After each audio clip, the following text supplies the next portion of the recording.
Hi everyone, it's Emma. Welcome back to my channel. So for today's video, I thought it would be really fun to do a questions I've never answered video. I feel like this is a fun little twist on like a basic Q&A, which can get kind of boring and repetitive. So I wanted to switch it up with some more juicy questions. Also, this is kind of like an impromptu video because I was gonna have a vlog for you guys up this week, but then I came down with something super bad after my sorority formal. I don't know if you guys can kind of still hear it in my voice, but I lost my voice. I was really sick. I didn't go to any of my in-person classes this past week, which was really sad because it was like my second to last week of college before finals. It wasn't COVID though. I still haven't gotten COVID like ever, knock on wood. I don't want to jinx it, but I did take a test and it wasn't COVID, so that was good. But I was still very under the weather and obviously could not film anything for you guys, but I wanted to get a video up for you guys and I thought this would be a fun, interesting video. So I hope you guys enjoy and let's get started. Are you still friends with the girl you got a matching tattoo with? So if you guys didn't know, I got a matching butterfly tattoo on my ankle. I know, super basic, but like at the time I didn't know how basic a butterfly tattoo was, but I still like it. Anyway, towards the end of my freshman year of college, my best friend and I made a really impulsive decision to get tattoos, which was so like not like me. Like I never even really, I guess I thought about getting a tattoo before, but it was never something I was like actually gonna do. And it was so out of character for me because I literally decided like the same week that I got the tattoo, which is just like, if you know me at all, like I very much like think about things before I do them. So that's a little backstory, but yes, I'm still very, very close with her. She's still one of my best friends. We hang out literally all the time. I probably just like don't post her as much because one, I'm like not as active on Instagram as I was like my freshman year of college. And two, I also like just don't take as many pictures with the people I'm like closest to. I don't know if any of you guys can relate, but yeah, I feel like the people I'm closest to, I have the least amount of pictures with. But yes, we are still very much close friends. What was the real reason you didn't post as much in college as like compared to high school? So I've kind of touched on this before, but I think just starting YouTube so young, I still obviously really enjoy it, but I did do it all throughout middle school and in high school especially, I like really was cranking out the videos and that was like my main focus. And I think once I got to college, I was just entering a different stage of my life and, you know, I was living in a new city for the first time, living with people I've never met before, meeting new people, and I think it was really important to me to just be like present in the moment. And for me, like it's hard to do that if I'm like vlogging all the time. I think I was really just kind of like shifting priorities a little bit, whereas in high school it was like all my attention was on YouTube, but in college I kind of really wanted to soak up this very unique time of my life and just put myself out there as much as possible and really just get everything I could out of it. And I'm not saying you can't do them simultaneously because obviously people do, but I think just for me, my priorities shifted a little bit. And like I said, it's just kind of hard for me to really like fully enjoy a moment if I like feel like I have to like whip out my vlog camera or something like that. So that is the main reason why. But now that I am finishing up college, I am planning on documenting this transitional period of my life because it is mostly gonna be me. I think that is like kind of the distinguishing factor is that like college life is a huge like social thing, and so like I don't want to be like always like putting a camera in someone's face or something like that. But now that it's more of a transitional period and it's really all about me again, I will be filming a lot more of that because I do want my content to mostly be me and like life from my eyes, if that makes sense. Favorite random class you took in college? I thought this was a fun one. I highly recommend, if you have room in your schedule, to take a few fun classes. I think people put so much emphasis on just taking like the required GEs and the required major classes and then just finishing up those as fast as you can and graduating. But I actually took an extra quarter of college, one because I lost so much of my in-person college experience to COVID and I really just wanted to stretch out my experience as long as possible. So technically I could have graduated a quarter ago, but I decided to just take my last quarter, max it out at the full 4 years, and take some fun classes because I'm literally never gonna have the opportunity to do so again. So I took a family psych class this quarter, which has probably been like my favorite fun class of college ever. It's just so enlightening. You learn all about family and relationships and it was just such an enlightening class, and I genuinely went to every class like so excited. And then another fun class I took was astronomy, and it sounds like really basic, but it was actually super in depth, and we learned like all about the solar system and like every individual planet and like the stars.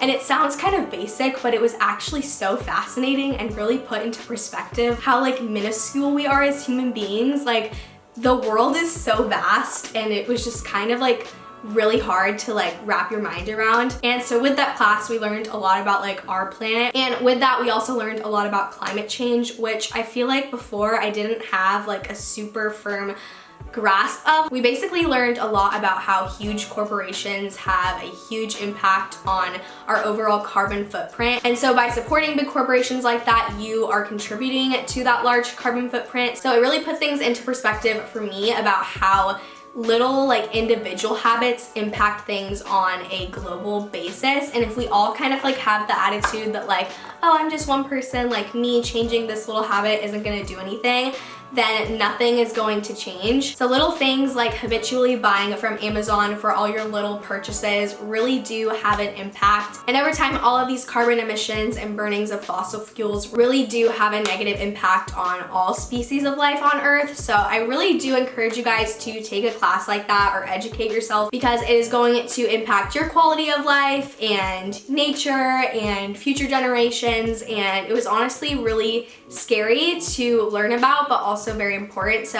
I encourage you guys to take a class like that as well. Also, astronomy is just a super interesting subject. Have you or would you ever get Botox or fillers? So I used to think no, but I feel like it is becoming a lot more common for people to get preventative Botox now, like in their forehead, around like age 25. So if it's in my budget, I definitely see myself doing that, especially because I have a huge tendency to frown. Like sometimes I'll see myself in my phone reflection and I'm literally like frowning like all the time. So I can already see like lines starting to set in my forehead. So I probably will get preventative Botox and keep up with it in my mid to late 20s if I can afford it. But as far as filler, I don't really see myself doing that.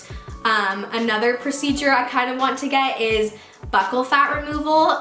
It's spelled B-U-C-C-A-L, and if you guys follow JC Marie Smith on TikTok, she had this done, and it's basically like some people have a genetic like pocket of fat under their chin, and like no matter what like weight you are, like it's there. So you can get that removed, and you can also like get your jawline like tightened. So that's another thing I have looked into, but obviously that's not like a priority right now. That is just like one of my biggest insecurities, is like the little pocket of fat under my chin. So yeah, those are like the procedures I would have done in the future if they're in the budget. What have you learned since your breakup? So if you guys don't know, I went through a breakup about 6 months ago now, which is crazy, like time flies. And it honestly has been one of the hardest things I have had to go through, which I kind of touched on in the video I made where I like announced the breakup, because I was with this person most of college and I did see myself with him long term. So that ending all of a sudden definitely was very hard, but I will say, like, as hard as this period has been, it has also been like the most transformative season of my life. I feel like I have grown so much, and I feel like I really can like do anything now, because for a while like I thought like I wasn't gonna get through that and I wasn't gonna like find myself again, as cliche as that sounds. If you've gone through a really bad breakup, you know how that feels. But I would say the biggest thing I've learned is that at the end of the day, you do really only have yourself. You can't put all your eggs in one basket, and that goes for like romantic relationships or friendships, anything like that. Like you really do only have yourself, so it's important to really enjoy being by yourself, and I am really proud to say that I do enjoy being by myself. I think some people really struggle with that, and some people don't know how to be alone and kind of always have to have somebody in that partner role, and I think that leads us to settle for things that aren't good for us. And I can say like I genuinely am okay being by myself. Now, of course, I would love to have someone in that partner role one day, but I'm not gonna fill that role just to fill that role. And I also think it's okay to embrace being single. Like I used to think like I don't want to ever be single and like I should always be like looking for a partner. But your early 20s is like such a pivotal time in your life, and it's a great time to get to know yourself and do all the things you've been wanting to do without a partner tying you down, and I think that really is beautiful. So I am trying to enjoy my single years, but I'm also like not closed off to the idea of a relationship if the right person comes around. And another thing I've learned is you just never know like how your life is gonna change or who you're gonna meet. Like when I first became single, I couldn't see myself meeting any new guys or going on dates with guys. I'm like, how am I even gonna meet guys if I'm not on a dating app? And I was really surprised to find that like you can meet people anywhere and like you just never know like what's gonna happen. I've been out with a few guys since being single, and while none of them have gone anywhere serious, they've been really great experiences. They pushed me out of my comfort zone. I've gotten to meet new people and kind of start to figure out what I am looking for in a partner, and I can kind of do like an inventory with myself after each date and be like, hey, what did I like, what did I not like? And I just feel like the more I practice, like the better I'm gonna get at it, and hopefully it'll make it a lot easier for me to find the right person eventually. So that was kind of a long-winded answer, but I feel like breakups can be like such a transformative period if you let them. Would you ever start a podcast? Yes, I would love to start a podcast. I've been thinking about starting one all about like post-grad life and finding your footing in the world and all of the things that come with that. I feel like people don't talk about post-grad life enough, and like what a weird feeling it is, because all you've ever known is kind of just like over, and it's like literally like starting over, and there's no handbook anymore on what to do. Like it's literally all up to you, and I think it's really scary, especially if you're single and you don't know where you want to live or who you want to live with or what you want to do. Like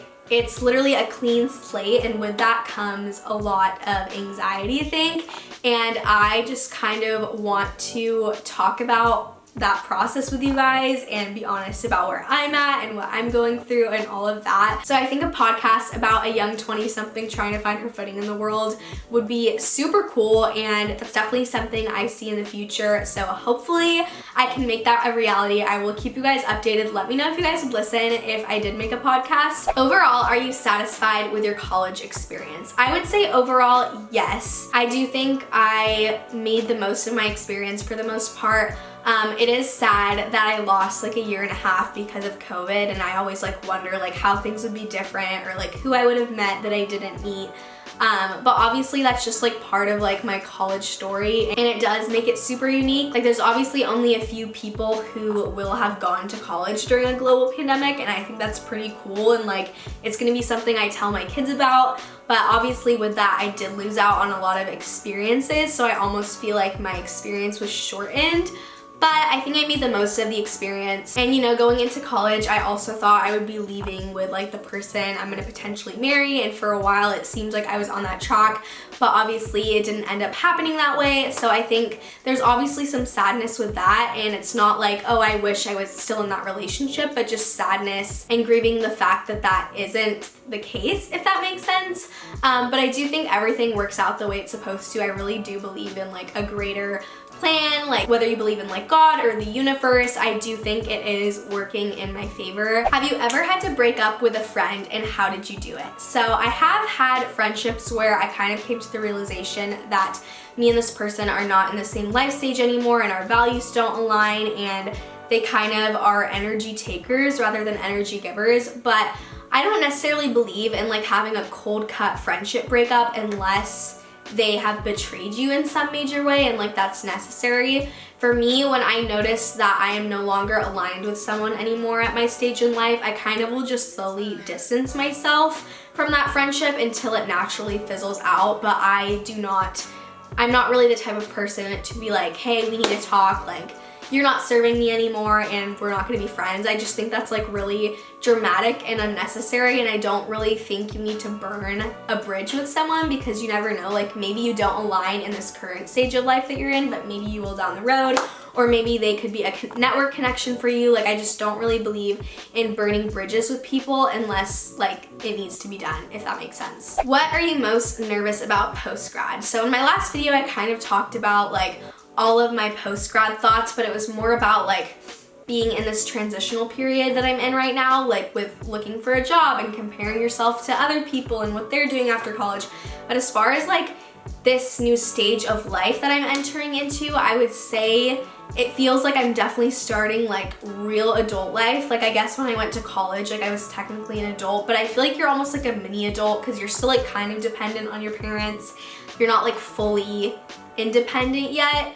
You're not like working a real job. You don't have like all these real responsibilities. So I feel like I'm finally entering into like adulthood, and that's really scary. Just knowing that I am gonna be like fully supporting myself, and you know, like I am getting to the stage of my life where I do want to be looking for like a future partner to settle down with, and that's really crazy. And also very scary, but like I said, I'm trying to be optimistic about it. But I think it's gonna be hard, like not forcing myself to stick to a timeline, because I've always been like a timeline kind of girl. Like I was like, oh, I'll be like married by 23 and have kids by 25, and that's like obviously not gonna happen because I am 22 and a half, so definitely not gonna be married by 23. And I think it's really important not to stick to those timelines, because then you can start to feel like you have failed if you're not like achieving things at those certain marks. So I think just like finding my footing is the biggest thing I'm scared of, like finding my friend group wherever I'm gonna be living. First of all, figuring out where I'm gonna live, getting established in a career, whatever that is, whether that's doing social media full-time or doing some kind of hybrid thing. A lot of jobs went remote because of COVID and are staying that way, and I think that is one of the silver linings of COVID. So just kind of like getting established, I think it is very daunting, and not having like a clear set path is definitely a little unsettling, but I really do think I will get it all worked out, hopefully. Okay, this video is getting a little bit lengthy, so I think I'm going to end the video here, but I had a lot more questions I could have answered, so let me know if you guys would want to see a part 2 to this. And I have a lot of graduation content coming your guys' way. I have like last week of school vlogs, graduation vlogs. We have senior week for my sorority this coming week, so I thought that would be super fun to vlog. So lots of fun content coming up for you guys, move out vlogs, all of that. So get pumped. Thank you guys so much for watching. I'm sorry if I sound a little like nasally in this video. I'm still recovering, but by the next video, I will be all back to normal. I love you guys so much, and I will see you in my next video. Bye.